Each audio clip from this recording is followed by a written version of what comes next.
Saben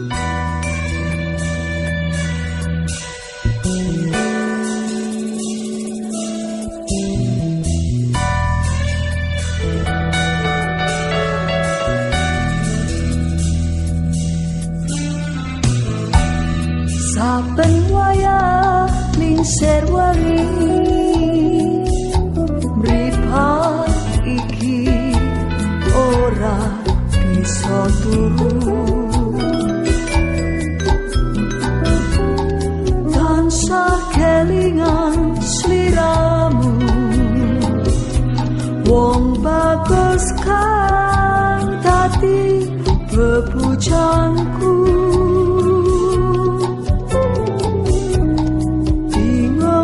rasane atiku arep sambat nanging karo sapa nyatane ora kuwowo rasake atiku sansaya nelongso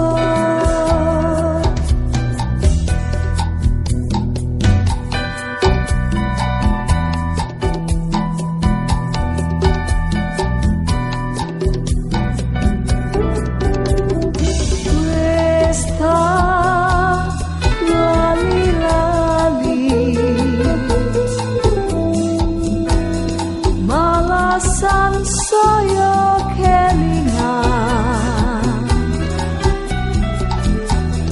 nganti tekan esok kapan wongku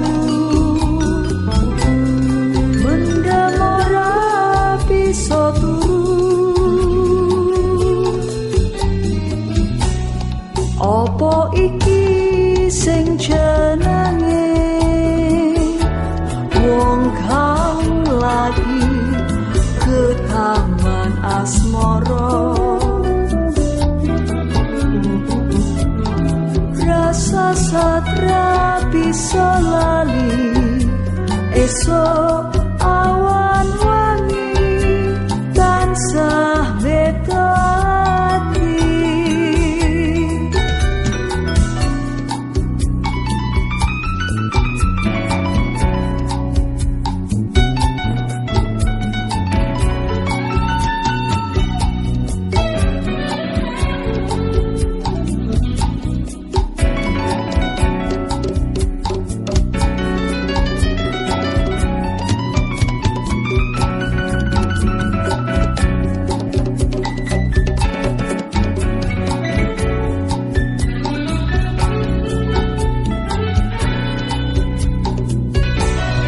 saben wayah lingsir wangi mripat iki ora bisa turu tansah kelingan sliramu wong bagus kang dadi bebujangku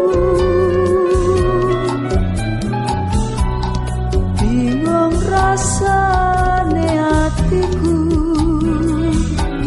arep sambat nanging karo sapa nyatane ora kuwowo rasake atiku sansaya nelongso